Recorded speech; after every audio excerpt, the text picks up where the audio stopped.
Welcome এই video. এই ভিডিওতে আমরা সার্কিট 1 বই অধ্যায় 9 থেকে 15 যে ম্যাথগুলো আছে সেই ম্যাথগুলো করতে যে সূত্রগুলো প্রয়োজন সেই সূত্রগুলো একদম সোজা ভাষায় উপস্থাপন করো। মাত্র 13টা সূত্র শিখলে এই সকল অধ্যায় তোমরা ইজিলি করতে পারবে। তো তোমার কোনো ফ্রেন্ড যদি এই অধ্যায়গুলো দুর্বল হয়ে থাকে অবশ্যই তার কাছে ভিডিও শেয়ার করে দাও, কারণ গ্যারান্টিতে বলতেছি এইভাবে সার্কিট 1 বইয়ের এই অধ্যায়গুলো আগে কেউ কখনো শেখায় নাই। মাত্র 13টা সূত্র করলেই তুমি এই অধ্যায়ের বস হয়ে যাবে। অবশ্যই ভিডিওটা শেয়ার করে দাও সবার কাছে। তো ভিডিও শুরু করা যাক। আর হ্যাঁ, সাবস্ক্রাইব করতে ভুলো না কিন্তু। এই ভিডিওর পরেই আমি অধ্যায়ভিত্তিক ভিডিও দেবো, মাত্র 2 থেকে 3টা ম্যাথ দেখাবো। যেহেতু 2 থেকে 3টা ম্যাথ করলে ওই অধ্যায়ের সকল ম্যাথ তুমি ইজিলি করতে পারবে। তো স্টার্ট আওয়ার ভিডিও। তো আমরা সচরাচর যে ম্যাথগুলো করতে অভ্যস্ত বা যেভাবে ম্যাথ করতে অভ্যস্ত সেগুলো থেকে 9 থেকে 15 অধ্যায় যে ম্যাথগুলো আছে সেগুলো সব পুরোটাই ভিন্ন। আমরা আগে সচরাচর যে ম্যাথগুলো করতাম সেগুলো মূলত রোধ কেন্দ্রিক ছিল। তো একটা সার্কিট থাকতো, স্বাভাবিক আমি বোঝানোর জন্য বলতেছি, যেখানে এখানে সোর্স দেওয়া থাকতো। তো এখানে একটা রেজিস্টর থাকতো, আমরা এই রেজিস্টরের মধ্যে দিয়ে প্রবাহিত কারেন্ট, এই কারেন্টটা রোধ ব্যবহার করে এখানে ভোল্টেজ, তারপরে রোধের মধ্যে ভোল্টেজ ড্রপ নির্ণয় করতাম। মূলত এই রোধ কেন্দ্রিক বা রোধ ব্যবহার করে যে সূত্রগুলো ছিল সেই সূত্রগুলো আমরা জানতাম। কিন্তু এখন আর রোধ না, এখন রোধের সাথে যুক্ত হবে ইন্ডাক্টর এবং ক্যাপাসিটর। আর ইন্ডাক্টর ক্যাপাসিটর কি আমরা সার্কিট 1 বইয়ে একদম প্রথমে অধ্যায় 1-এ শিখেছিলাম ইন্ডাকটেন্স এবং ক্যাপাসিটেন্স। ইন্ডাকটেন্সকে এল দ্বারা প্রকাশ করা, যেটা দেখতে কিছুটা এরকম, আর ক্যাপাসিটেন্স দুটা লাঠি, সোজা বাংলা যদি বলি। তো অবশ্যই এইগুলো ইউজ হবে। এখন আমাদের নির্ণয় করতে হবে মূলত এবং একটা সার্কিট দেওয়া থাকবে যেখানে ক্যাপাসিটর দেওয়া থাকবে এবং এই ক্যাপাসিটরের মধ্যে ভোল্টেজ ড্রপ, কারেন্ট এবং প্রবাহিত ভোল্টেজ বা মেইন ভোল্টেজ নির্ণয় করতে হবে। নয়তো এরকম ইন্ডাক্টর দেওয়া থাকবে এবং সেই ইন্ডাক্টরের মধ্যে দিয়ে প্রবাহিত ভোল্টেজ, কারেন্ট এবং ভোল্টেজ ড্রপ নির্ণয় করতে হবে। যদি আমি এটাকে পুরোটা একটা সার্কিটে নিয়ে আসি, সেই সার্কিটটা দেখতে কিছুটা এরকম হয়। তো এই সার্কিটটা দেখতে কিছুটা এরকম, এটা হচ্ছে আর এল সি, আর এর রেজিস্ট্যান্স, ইন্ডাকটেন্স এবং ক্যাপাসিটেন্স। তো প্রত্যেকটার আলাদা আলাদা ভোল্টেজ ড্রপের নির্ণয় সূত্র আছে, কারেন্ট নির্ণয় সূত্র আছে এবং মেন ভোল্টেজ নির্ণয় করার সূত্র আছে। এখনকার আমাদের সার্কিটগুলোর মতো এরকম হবে, কোনো জায়গায় দেখবে এই দুইটা দেওয়া আছে, এটা দেওয়া নেই, কোনো জায়গায় 3টাও দেওয়া থাকতে পারে। তো অবশ্যই সেই ক্ষেত্রে সেইভাবে সূত্র ইউজ করতে হবে। তো কী কী সূত্র লাগবে সেগুলো আমরা দেখে নিই। তো এটাই হচ্ছে আমাদের সেই 13টা সূত্র। আর এই 13টা সূত্র পড়লেই 9 থেকে 15 অধ্যায় সকল ম্যাথ তুমি ইজিলি করতে পারবে। আমি এই ভিডিওতে 13টা সূত্র কীভাবে প্রয়োগ করতে হবে এবং এইটার ব্যাখ্যা করবো, এক্সট্রা কিছু বলবো না। তো অবশ্যই মনোযোগ দিয়ে দেখো। আর এক্সট্রা জানতে হলে অবশ্যই তোমরা মেন বইয়ে চলে যাবে, সেখানে ইজিলি পেয়ে যাবে। তো সর্বপ্রথম আমরা একদম শুরুর দিকে প্রথম অধ্যায়ে আমরা শিখেছিলাম রেজিস্ট্যান্স, ইন্ডাকটেন্স এবং ক্যাপাসিটেন্স। রেজিস্ট্যান্সকে আর, ইন্ডাকটেন্সকে এল এবং ক্যাপাসিটেন্সকে সি দ্বারা প্রকাশ করা। এই ভিডিওতে মানে এই 9 থেকে 15 অধ্যায়ে আমরা পরিচিত হবো ইম্পিডেন্স। ইম্পিডেন্স হচ্ছে জেড।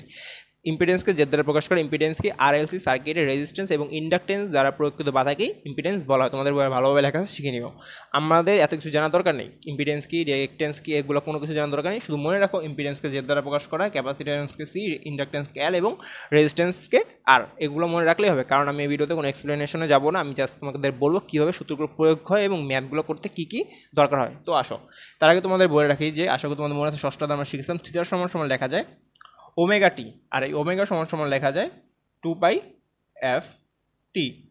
তো আশা করি এটা তোমাদের মনে আছে, আর এটা হয়তো বা কোনো কোনো জায়গায় লাগতে পারে, তাই মনে করে দিলাম। সর্বপ্রথম যে সূত্রটা আছে সেটা হচ্ছে XL equal to 2 pi FL. তো এই এক্সএলটা কি, এক্সএল হচ্ছে যেহেতু এল আছে, এল মানে কি ইন্ডাকটেন্স, এতটুকু বুঝলাম। আর এক্সএল দ্বারা বোঝানো হয় ইন্ডাক্টরের রিঅ্যাকটেন্স। রিঅ্যাকটেন্সটা কি এসি সার্কিটে প্রয়োগকৃত বাধাকে রিঅ্যাকটেন্স বলা হয়, সোজা বাংলায় বলি একদম সংক্ষেপে। এক্সএল হচ্ছে কি, এক্সএল সমান লেখা যায় 2 পাই এফএল। তো 2 পাই এফএল এটা তো আমরা জানি, শিখেছি। আর এল হচ্ছে ইন্ডাকটেন্স, আর এক্সএল দ্বারা বলা হয় ইন্ডাকটিভ রিঅ্যাকটেন্স বা কয়েলের রিঅ্যাকটেন্স। কোশ্চেনে যে ইন্ডাকটিভ রিঅ্যাকটেন্স বা কয়েলের রিঅ্যাকটেন্স নির্ণয় করতে বলে তাহলে এই সূত্র ইউজ করবে। যদি কোশ্চেনে শুধু রিঅ্যাকটেন্সের মান নির্ণয় করতে বলে এবং সেখানে যদি এল এর মান দেওয়া থাকে তারপরেও এই XL equal to 2 pi FL এটা ইউজ হবে। আর এই VL equal to I XL এটা ইউজ হবে যখন আর ভোল্টেজ এরকম এই যে সার্কিট, এই সার্কিটে যখন তোমার এই ইন্ডাক্টরের মধ্যে প্রয়োগকৃত ভোল্টেজ বা ভোল্টেজ ড্রপ নির্ণয় করতে বলবে সেই সময় এই VL equal to I XL এই সূত্রটা ইউজ হবে। তো 3 নম্বর যে সূত্রটা আছে সেটা হচ্ছে এক্সি ইকুয়াল টু 1/2πfc। তো এক্সি কি, এক্সি হচ্ছে ক্যাপাসিটিভ রিঅ্যাকটেন্স, আর সি হচ্ছে ক্যাপাসিটেন্স, ক্লিয়ার। আর ভিসি হচ্ছে ভিসি ইকুয়াল টু আইএক্সি। ভিসি কি, ভিসি হচ্ছে এই যে ক্যাপাসিটরের আর আইতে যে ভোল্টেজ ড্রপের সেই ভোল্টেজ ড্রপ হচ্ছে ভিসি নির্ণয় করতে হবে ভিসি ইকুয়াল টু আইএক্সএল সূত্র ইউজ করে। আর এক্সি সূত্র নির্ণয় কীভাবে করবো, এক্স ইকুয়াল 1/2πfc। তো এখানে একটা কোশ্চেন আছে নবম অধ্যায়ে তোমরা দেখবা, সেখানে ইন্ডাকটিভ রিঅ্যাকটেন্স বা ক্যাপাসিটিভ রিঅ্যাকটেন্স উল্লেখ করে, সেখানে ডিরেক্টলি উল্লেখ করে রিঅ্যাকটেন্স নির্ণয় করো। রিঅ্যাকটেন্স নির্ণয় করার ক্ষেত্রে তোমাকে দেখতে হবে কোশ্চেনে কোন মান দেওয়া আছে। যদি কোশ্চেনে এল এর মান দেওয়া থাকে তো এই সূত্র ইউজ হবে, যদি কোশ্চেনে সি এর মান দেওয়া থাকে তাহলে এই সূত্র ইউজ হবে। সরি, এটা আশা করি ক্লিয়ার। তারপর যে 5 নম্বর সূত্রটা আছে সেটা হচ্ছে V square equal to V square R plus V square VC. তো এই সূত্রটা কখন ইউজ হবে, অনেক সময় তোমরা দেখবা তোমাদের সার্কিটে যে এখানে ভিএল এর মান দেওয়া আছে এবং ভিসির মান দেওয়া যায়, কিন্তু মেন ভোল্টেজ যেটা সেই ভোল্টেজটা দেয় নাই, সেই সময় তোমাকে এই VA square equal to VA square R plus VC প্রয়োগ করে মেন ভোল্টেজ নির্ণয় করতে হবে। এখানে ভিআর হচ্ছে রোধের আড়াইতে ভোল্টেজ ড্রপ এবং ভিসি হচ্ছে ক্যাপাসিটরের আড়াইতে ভোল্টেজ ড্রপ, আর ভি হচ্ছে মেন সোর্স এই যেটা। তো কোনো সময় এটার মান দেওয়া থাকবে, এটার দেওয়া থাকবে না, একটা দেওয়া থাকলে একটা দেওয়া থাকবে না। তো সেই সময় এই সূত্র প্রয়োগ করে আমাদের প্রয়োজনীয় যে ভোল্টেজ ড্রপ বা ভোল্টেজের মান দরকার হবে সেটা আমরা নির্ণয় করবো। এটা হচ্ছে 5 নম্বর সূত্র। আর আমরা আগে কি শিখতাম, কোনো সার্কিটে কারেন্ট নির্ণয়ের সময় আই ইকুয়াল টু ভি ভাগ আর না, এই সূত্র আমরা জানতাম। কিন্তু এখন থেকে 9 থেকে 15 করার সময় আমাদের ইউজ করতে হবে কারেন্ট নির্ণয় আই ইকুয়াল টু ভি ভাগ জেড। তো জেড কি ইম্পিডেন্স, তার ইম্পিডেন্স হচ্ছে মেন খেলা। কারণ তোমাদের এখানে ইম্পিডেন্স খুব কম সময় কোশ্চেনে ইম্পিডেন্সের মান দেওয়া থাকবে, বেশিরভাগ সময় ইম্পিডেন্সের মান নির্ণয় করতে হয়। তো ইম্পিডেন্সের মান নির্ণয় মূলত 3টা সূত্র আছে, যেগুলো তোমার সার্কিট 1-এ লাগে, আর সার্কিট 2-এরটা আলাদা। তো সার্কিট 1-এ যে 3টা সূত্র আছে তার মধ্যে প্রথম 2টা হচ্ছে, 1 number Z equal root over X square R square plus XL square, 2 নাম্বারটা হচ্ছে Z equal to root over R square plus X square C. তো কোন সময় কোনটা ইউজ করবে এটা হচ্ছে কোশ্চেন। তো দেখো 1 নাম্বার যেটা আছে এক্সএল স্কোয়ার, সেটা ইউজ হবে যদি কোশ্চেনে তোমার এক্সএলের মান দেওয়া থাকে, কিসের মান, এক্সএলের মান দেওয়া থাকে এবং আর এর মান দেওয়া থাকে, সেক্ষেত্রে সূত্র নাম্বার 1 ইউজ হবে, 1 নম্বর সূত্র। ক্লিয়ার? কোন ক্ষেত্রে 1 নম্বর সূত্র ইউজ হবে, আর 2 নম্বর সূত্র ইউজ হবে যদি সার্কিটে এক্সির মান দেওয়া থাকে, মানে কয়েলের রিঅ্যাকট্যান্সের মান দেওয়া থাকে এবং রোধ দেওয়া থাকে, সেক্ষেত্রে সূত্র নাম্বার 2 ইউজ হবে। তো বুঝে দিতে পারছি কোন সময় সূত্র 1 কোন সময় সূত্র 2 ইউজ হবে। আর এক্সেল এবং এক্সির মান যদি দেওয়া না থাকে কীভাবে নির্ণয় করবো, এই 1 নাম্বার এবং এই 2 নাম্বার সূত্র, 3 নাম্বার সূত্র ইউজ করে। তারপর আসো ইম্পিডেন্স নির্ণয় করা 3 নাম্বার সূত্র। যদি এখানে তো কোশ্চেন 1টার মান দেওয়া থাকলে কোনটা ইউজ বুঝতেছি, যদি কোশ্চেন 2টার মান দেওয়া থাকে, মানে এক্সেল এবং এক্সি 2টার মান দেওয়া থাকে, সেই ক্ষেত্রে ইম্পিডেন্স কীভাবে নির্ণয় করবো। তো যদি কোশ্চেনে এক্সেল এবং এক্সি 2টার মান দেওয়া থাকে, সেক্ষেত্রে আমরা ইউজ করবো হচ্ছে Z equal to R plus Z XL minus XC. মনে রাখতে হবে এক্সেলের মান বড় হোক ছোটো হোক, এক্সির মান বড় হোক ছোটো হোক, ডাজ নট ম্যাটার। তোমার সেটা দেখবে না, তোমরা দেখবা এক্সেলের মান যেটা হবে, এক্সেলের মান এক্সেল আগে বসবে, মাইনাস এক্সির মান বসবে, তারপরে মাইনাস সাইন পরিবর্তন হবে না হবে সেটা পরের ব্যাপার। সেটা ব্যবহার করে যে মানটা আসবে সেটা অবশ্যই রেক্টেঙ্গুলার ফর্মে আসবে, যেহেতু জেড দেওয়া আছে। এই রেক্টেঙ্গুলার ফর্ম থেকে তোমাকে এটা কনভার্ট করে পোলার ফর্মে নিতে হবে, মানে ওই যে কোণ আকারে নিয়ে আসতে হবে। কেন কোণ আকারে নিয়ে আসতে হবে? কোণ আকারে নিয়ে আসলে তুমি যখন কারেন্টের মান নির্ণয় করবে আই ইকুয়াল টু ভি ভাগ জেড, এখানে তুমি ক্যালকুলেশন করতে তোমার সুবিধা হবে যদি তুমি সেটাকে পোলার ফর্মে রাখো। আর একটা ইম্পর্টেন্ট টিপস দিয়ে রাখি, অনেক সময় দেখা যায় যে ভোল্টেজটা দেওয়া থাকে সেই ভোল্টেজকে ইম্পিডেন্স দ্বারা ভাগ করলে সঠিক মান আসে না পোলার ফর্মে নেওয়ার পর। তো সেই ক্ষেত্রে তোমরা করবা কি, ভোল্টেজের সাথে একটা কোণ দিবা 0 ডিগ্রি, তারপর ইম্পিডেন্সের মানটা বসাবা, তাহলে ইজিলি তোমরা নির্ণয় করতে পারবা। যদিও বেশিরভাগ সময় মান চলে আসে, কিন্তু অনেক সময় সমস্যা হয়। সেক্ষেত্রে ওই যে ভোল্টেজের সাথে একটা 0 ডিগ্রি কোণ দিয়ে তারপর ইম্পিডেন্স দ্বারা ভাগ করবা, তাহলে তোমরা ইজিলি মানটা পেয়ে যাবে ক্যালকুলেটর ব্যবহার করে। তো আশা করি ইম্পিডেন্স পর্যন্ত ক্লিয়ার। ইম্পিডেন্স যদি ক্লিয়ার হয়ে থাকে, তোমার সার্কিট 1 বই সকল ম্যাথ ক্লিয়ার। আর কিছু সামথিং সূত্র আছে, তার মধ্যে প্রথমে যেটা আছে 9 নাম্বার, এটা হচ্ছে ফেজ কোণ। ফেজ কোণকে টেন থিটা দ্বারা প্রকাশ করা হয়, আর টেন থিটার সময় লেখা যায় এক্সএল ভাগ আর।